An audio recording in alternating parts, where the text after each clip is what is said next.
Survei LSI yang terbaru di awal Februari ini menyatakan bahwa Prabowo sudah menyentuh ke 50,7%. Kita sudah melakukan jejak pendapat terhadap Gen Z yang ada di Bogor.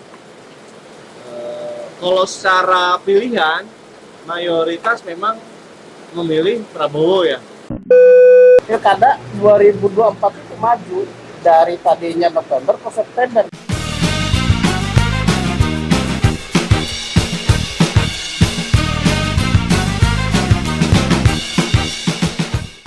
Bra, ini udah hari tenang pemilu.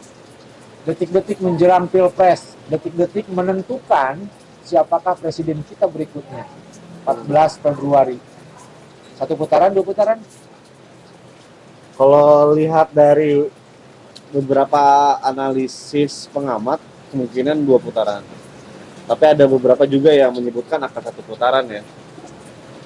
Kita lihat aja nanti apakah memang bisa 2 putaran atau ada hal-hal lain yang mempengaruhi sehingga atau memperkuat sehingga bisa 1 putaran. Survei LSI yang terbaru di awal Februari ini menyatakan bahwa Prabowo sudah menyentuh ke 50,7%. Tapi kan kita tahu LSI itu kan ada di tim Prabowo sebenarnya. LSI di Indonesia. Iya, dia mau nyebut 60 juga ya sama aja sebenarnya. Karena memang juga tim Anies maupun tim Ganjar semuanya masing yakin mereka akan menang dalam 1 putaran. Anies yakin menang, Ganjar yakin menang. Masa iya ya, pas kampanye yakin kalah, ngapain gitu? Iya, tapi kita lihat beberapa minggu belakang Anies juga lebih realistis sebenarnya berharap 2 putaran. Ganjar pun sama realistis. Walaupun memang awal-awal ngebut ya bukan ngebut pengen menang 1 putaran. Tapi kayaknya rasanya mustahil ya. Kalau 2019 kenapa bisa 1 putaran? Ya karena 2 calon, ya kan? Prabowo, Jokowi aja. Sekarang dengan 3 calon, rasanya akan terbelah masyarakat. Pilihannya ya, bukan yang lain-lainnya gitu. Meskipun dominasi Prabowo Jokowi itu tidak mampu menggulingkan hati nurani survei. Iya. Apalagi kan karena belum bisa menentukan kita. Belakangan ramai juga soal bagi-bagi bansos pinggir jalan yang dilakukan oleh Presiden Jokowi ya. Ini kan ada kaitannya karena dilihat dari unsur-unsur pandangan yang lain bahwa Jokowi ini berupaya untuk memenangkan Prabowo karena ada Gibran anaknya. Karena semuanya meyakini bahwa bansos itu adalah untuk membeli simpati rakyat agar memilih Prabowo Gibran, gitu maksudnya. Karena kan yang mengusung keberlanjutan kan cuma Prabowo Gibran. Kalau Anies bansos sudah habis berapa? Banyak bahkan nyebutnya 490 triliunan ya. 490 triliun untuk bagi-bagi bansos sebagian. Bagian bos, nggak kebagian. Pembantunya pembantu asisten rumah tangganya kebagian nggak? Saya belum. Jangan kebagian lagi. Asisten rumah tangga pasti kebagian lah. Harusnya. Iya. Kebagian nggak? Enggak juga. Yang ngasuh kebagian nggak? Atau pernah ngelihat nggak? Enggak ya? Di kampung-kampung juga kayaknya enggak ya? Di tempat saya gitu ya, bagi-bagi bansos. Ya mungkin bukan markasnya kali di situ, bukan apa namanya pendukungnya kali. Tapi kan kalau dengan bansos dinilai efektif, bagaimana dengan 2 calon itu yang nggak punya kekuatan apa-apa gitu ya? 2 calon yang lain pakai kekuatan apa bisa mendapatkan empati masyarakat? Simpati? Iya, simpati masyarakat. Pakai kekuatan apa? Kekuatan langit kayaknya. Entah jatuh di siapa ya kekuatan langit ya? Bantuan, ya katakan bansos itu bantuan langsung tunai lah ya. Karena ada di dalam bentuk barangnya gitu, bukan nilainya subsidi. Itu kan sudah terbukti dari zaman 2019 sampai 2009 sampai 2019. Artinya 3 periode memang terbukti ampuh gitu. Meyakini siapapun yang diberikan bansos ya pasti bersimpati pada mereka yang memberinya.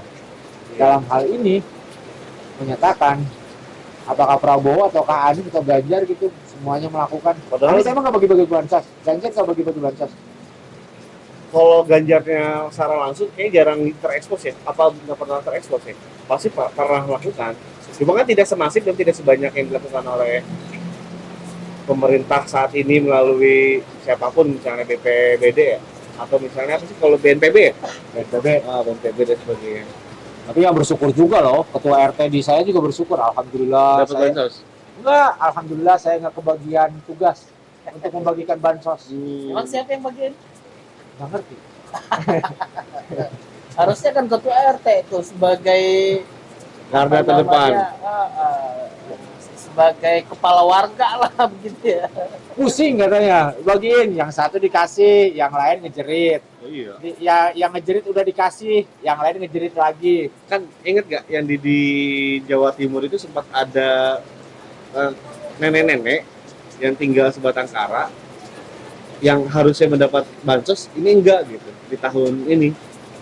Itu sempat ramai itu viral. Sekarang? Ya enggak, Nggak kebagian. harus kebagian gitu. Padahal kalau dilihat penerimaan bansos itu harusnya kategorinya diperjelas dulu siapa misalnya. Ini udah jelas miskin, nenek-nenek hidup sebatang kara di Jawa Timur, nggak kebagian gitu. Dan memang juga uniknya lagi, ada beberapa nih yang saya temuin warga yang menerima bansos, terutama beras, kualitasnya kan sangat jelek. Kalau mau disebut buruk lah. Artinya mungkin hanya beberapa kilo kan. Atau bisa jadi banyak gitu.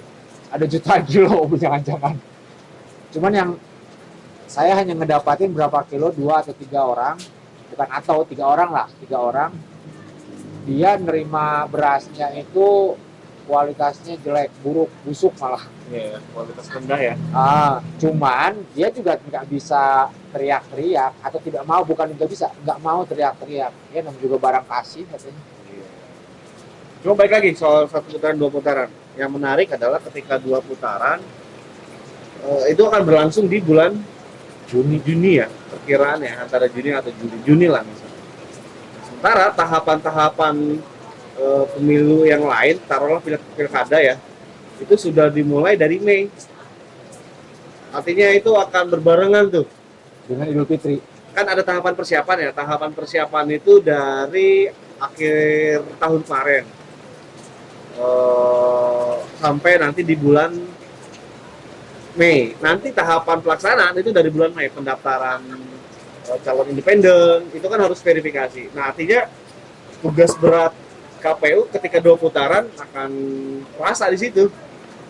Dia ngurusin pilkada iya, 2 putaran iya gitu. Kira-kira sanggup nggak ya?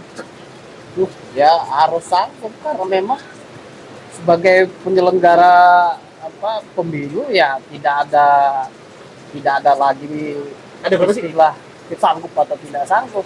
Berapa daerah? 171 ya? Kita harus lihat angka yang pasti kalau soal itu tapi yang pasti mah ratusan.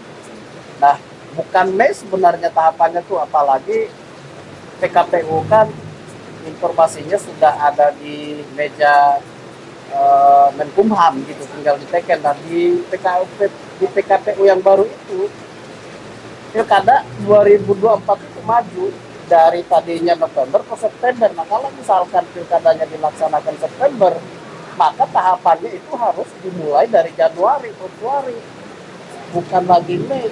Mei mungkin udah masuk tahap ya menjelang kampanye sebenarnya. Nah memang tugas berat di penyelenggara pemilu KPU karena harus mengurusi pilpres dan pilkada. Iya. Atau lebih memudahkan, tapi itu mah teknis lah, bukan urusan kita. Iya. Yang pasti bisa. Cuman yang harus kita, mungkin yang bisa kita rekam sama bisa kita sorotin adalah seoptimal apa Prabowo bisa menang ketika di debat terakhir. Hampir semua debatnya juga kumaha ya, Iya. kayak simposium. Kayak lagi seminar ya, bukan setuju. debat. Setuju gitu. Karena memang mungkin itu trik juga ya. Karena ini sudah menjalankan. Lu melihatnya seperti apa? Ya ini sebagian dari strategi. Strategi. Ya. Biar Karena kan masyarakat ini kita udah sering bahas sebenarnya. Masyarakat itu tidak senang atau tidak suka dengan calon pemimpin yang suka nyerang. Ketika dalam debat ada potongan-potongan video yang disebarkan sama masyarakat, pas bagian lagi nyerang, itu malah tidak mendapat simpati dari masyarakat, sehingga menurut gua dari ketiga calon itu punya strategi, ya udahlah kita cooling down aja di debat terakhir gitu. Walaupun tidak janjian ya, atau mungkin juga bisa janjian. Saling memaafkan, Iya. gitu kan, saling meminta maaf. Kalau itunya gue setuju sih. Bagaimana paslon 1, 2, 3 meredam agar pemilu terjadi dengan damai. Disitunya gue setuju. Betul, satu sisi ya mungkin orang banyak beranggapan bahwa itu strategi supaya tidak blunder di detik-detik terakhir kan gitu ya, cari aman semuanya lah ya, itu juga benar, yang tadi juga benar, dan saya lebih sepakat yang tadi, mungkin karena mereka ini adalah calon pemimpin, dia sadar begitu bagaimana bisa meredam pertikaian di bawah, karena sadar atau tidak hari ini sudah mulai tuh sebelum debat itu sudah mulai gontok-gontokan di bawah. Nah mungkin calon pemimpin kita ini sudah paham betul ya 2019 seperti apa, dan mereka mungkin tidak mau itu terulang, makanya ya di debat terakhir itu seolah-olah anti klimaks gitu ya. Anti klimaknya menurut lu menguntungkan siapa? Eh, Ke Anies kah? Ke Prabowo atau ke Ganjar? Menurut lu, ya kalau kita tanyanya ke masing-masing tim sukses pasti ya. kalau dilihat dari debatnya, debat-debat sebelumnya ini menguntungkan Anies. Pertama itu tadi bahwa di debat sebelumnya itu Anies tampil menyerang terus, menyerang Prabowo, dan justru hasilnya bulian gitu ya. Nah dengan apa sikap seperti yang terakhir itu akan mematik simpati lagi untuk Anies. Yang kedua, Prabowo juga dapat untung di situ, apalagi dengan gentleman Prabowo meminta maaf kepada kedua pesaingnya itu kan, dan itu bagi kebanyakan orang, bagi kebanyakan pemilih itu sikap yang gentleman luar biasa gitu, meskipun ya ada juga sebagian orang yang menganggap Prabowo kok minta maaf, tapi ya itulah Prabowo, itu hebatnya Prabowo ya, kalau dia merasa memang itu benar ya dia katakan benar, kalau salah ya dia katakan salah, kalau harus minta maaf dia minta maaf. Kita salutnya Prabowo di situ. Ini kalau ada suara kayak noise, ini bukan noise nih. Lagi hujan. Ini kiri kanan kita hujan deras dan hampir berapa hari ya. Ya, Kita hujan di sini ngademin suasana panas di elit. Di rakyat tuh biasa aja, cari makan sendiri, kerja ya kerja sendiri, nyari gaji ya sendiri. Kita kan lagi bikin jejak pendapat ya, boleh nggak di spill? Spill Iya, aja lah ya, iya, kita iya. spill. Kita sudah melakukan jejak pendapat terhadap Gen Z yang ada di Bogor. Kalau secara pilihan, mayoritas memang memilih Prabowo ya. Terus yang kedua, 14 memilih Anies, 14 atau 13. Sementara yang memilih Ganjar adalah 3 orang. Dari 100 yang kita tanya ya. Nah, cuma yang menarik, yang tadi saya lihat, datanya mungkin kalau yang lebih lengkap akan kita tampilkan nanti lah ya. Sebelum kampanye, sebelum pemilihan. Nah, cuma yang menarik, ketika kita tanya ke Gen Z itu, mau datang ke TPS nggak? Ya mau, kalau ada duitnya. Beberapa ada yang nyebut kayak gitu. Sebenarnya fenomena money politik juga sudah menghinggapi di Gen Z ya. Sudah mulai menyebar ke Gen Z. Nah, ketika ini sudah menyebar, habislah ya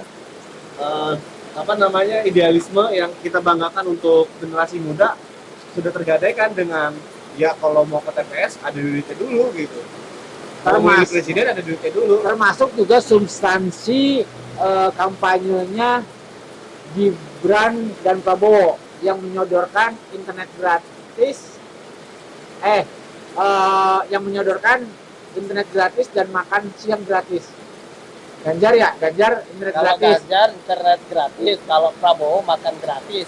Kita mengajukan pilihan, lebih penting mana bagi lu, kan bahasanya karena buat Gen Z ya, bagi lu dari daftar di bawah ini: 1, lapangan pekerjaan, makan siang gratis, internet gratis, pendidikan gratis. Rata-rata umumnya di atas 50% menyatakan memilih lapangan pekerjaan dibandingkan internet atau makan siang gratis. Jadi buat Gen Z, internet nggak terlalu penting-penting amat ya. Pekerjaan yang Yang penting pekerjaan. Ya. Nggak penting, makan juga Makan mungkin. juga sama, Mas. Yang gratis juga. Yang penting lu bisa ngasih gua kerjaan nggak sih gitu, atau lapangan kerja terbuka nggak? Karena memang, dan di beberapa debat itu juga yang dibahas kan hanya soal kemiskinan aja kan, yang dibahas hanya soal bagaimana memberikan makan. Masa iya makan bro, memberikan makan gitu kan, memberikan makan sama rakyat, dibandingkan atau memberikan umpan gitu, dibandingkan ngasih kail atau pancingnya. Tapi bisa nggak kita asosiasikan atau kita asumsikan bahwa Gen Z itu tidak terpengaruh oleh slogan makan siang gratis dan internet gratis? Kayaknya sih iya, karena kalau melihat ada beberapa daftar pertanyaan yang di bawahnya, mereka cenderung lebih pada emosional. Konten yang dia lihat, jika menghibur, jika asik ditonton, maka masuk ke dalam hati. Makanya mungkin Prabowo kenapa tone positifnya lebih baik gitu kan dibanding paslon lain di TikTok nih, platform TikTok. Sementara Anies yang begitu substansi gitu kan, memberikan ide, gagasan, program yang menurut mereka itu bagus di TikTok ya, tapi kan tidak merekam secara keseluruhan se Indonesia ya. Ini masih anak muda di Jawa Barat kan yang kita rekam. Yang kita rekam. Artinya errornya mungkin masih tinggi. Tetapi ada benernya juga sih kalau kita riset sama observasi itu ya, kayaknya soal lapangan pekerjaan jarang disentuh loh. Iya ya. Mungkin karena pada ketakutan kali ya. Karena waktu Jokowi kan kampanyenya dulu 10.000 Lapangan pekerjaan. 1 juta, 10 juta ya Pak? Iya, Lupa. 1 juta. Pokoknya Nggak mungkin menjanjikan 10.000. 10.000 lapangan pekerjaan ya. Dan hasilnya kan ya kita lihat sendiri kan seperti apa. Justru banyak perusahaan-perusahaan yang kemudian mem-PHK karyawannya, banyak perusahaan yang gulung tikar, terutama yang garment-garment itu kan. Ya, apalagi di COVID ya, di tipe Iya. COVID. Kita lihat aja lagi nanti apakah bisa 1 putaran atau 2 Nah, putaran. cuman memang senjata senjata paling besar yang dimiliki Prabowo Gibran hari ini adalah bansos sebenarnya. Makanya ya sempat kan disindir juga tuh sama Ganjar di debat terakhir, Anies juga seperti itu, nyindir soal bansos karena memang ya ini bersentuhan langsung dengan masyarakat bawah, dan masyarakat yang menerima itu tahu bahwa wah ini adalah pemberian Jokowi, dan yang didukung Jokowi adalah Prabowo. Ketika Prabowo terpilih maka bansos pasti dilanjutkan. Nah, sampai kan video-video lama tadi kan sempat kita tonton tuh ketika Jokowi bagi-bagi sembako di depan istana gitu. Itu kejadiannya 2023 bulan April, itu kan ramai itu diperbincangkan di Dan seolah-olah baru kejadian. seolah-olah baru kejadian, sampai JK kan komentarin tuh kalau itu benar kata JK ya itu memalukan, itu tidak boleh terulang lagi. Depan istana. Iya, tak boleh terulang bagi-bagi sembako di depan istana, yang dikasihin pun orang yang sedang naik motor lewat. Random. Iya. Yang nggak tahu kalau Jakarta yang naik motor itu adalah nggak tahu ya CEO lagi. Nah, itu Grab sebenarnya. Oh. Ojek online. Oh, yang dibaginya. Iya, jadi itu bagi-bagi sembako di 2023 yang dikhususkan untuk ojek online gitu. Tapi kan gaya Jokowi dari 2014 sampai sekarang ya begitu. Dia turun tangan langsung ke pemukiman warga. Padahal dulu inget nggak waktu dia masih DKI Jakarta gubernur, ya kan dia mengkritik habis-habisan tuh BLT yang dilakukan sama SBY. Apa itu BLT? Banyak itu video-video tentang waktu Jokowi menolak BLT gitu. Nah sekarang Ya, sebagai pelaku. Cuman memang saya tidak setuju lah kalau misalkan di depan istana presiden bagi-bagi sembako. Itu ya menurunkan wibawa Indonesia lah di luar negeri itu. Kalau misalkan di komplek-komplek atau di lingkungan pedesaan dia bagi-bagi begitu ya wajar lah. Ini di depan istana loh bagi-bagi beras begitu. Itu Yang gua ingat efektifnya BLT atau bansos itu terjadi saat konversi minyak tanah ke gas. Gagasannya dari Yusuf Kala. Saat itu wakil presiden, dia kan beberapa bulan setelah dilantik atau beberapa bulan setelah JK menjadi wakil presiden mendampingi SBY, kepikiran bagaimana subsidi ini, dialihkan. subsidi minyak tanah yang memang sifatnya fosil udah susah kan nyari itu, dialihkan menjadi langsung tunai. Kepikiran lah sama JK itu, kalau kayaknya masyarakat kalau dikasih duit seneng deh dibandingkan subsidi yang tidak kelihatan gitu, subsidi. Nah, setelah hitung-hitungan dari minyak tanah ada selisih sekian, misalkan dulu 300.000 kan, daripada lo gua subsidi minyak tanah tetap diadakan tapi subsidi gitu kan, karena selisihnya jauh kan, ya lebih baik juga jangan pakai lagi minyak tanah, ya gua kasih duit 300.000. Iya. Nah 300.000-nya terserah, lu mau beli buat gas, apa ya? ya mau bisa beli buat tabung gas, kompor gasnya juga bisa mungkin ya sekaligus, sama makannya juga bisa. Ya itu strategi hebat JK sebenarnya, karena waktu itu kan minyak tanah lagi Tinggi, sangat mahal gitu, dan nggak bisa lagi memberikan subsidi yang luar biasa besar. Makanya waktu itu kan gas itu bagi-bagi gratis, tabung gas itu dibagi-bagi gratis kepada warga, tapi kan sesuatu yang baru tidak bisa langsung diterima oleh warga. Banyak warga ketakutan, takut. wah bahaya nih kalau kita pakai gas nanti meledak apa begitu. Tapi ya lambat laun akhirnya kan masyarakat juga sadar bahwa memang lebih bagus pakai gas ketimbang minyak tanah. Minyak tanah itu kan bikin kotor, sementara gas itu kan bersih ya. Kita harus saat itu masih ingat lah ya, narikin sumbu dulu. Betul. Lu pernah ngalamin nggak narikin sumbu? Sama orang tua kan, tarikin dulu sumbunya gitu ya, sumbu kompor gas. Anak-anak sekarang mah Gua ngalamin beli minyak tanah ya dengkul. Apa kayak jerigen? Oh iya. Iya. Tapi gadget emang enggak. Gadget mah enggak. Gadget Nanti ya. di episode selanjutnya kita coba bahas ya.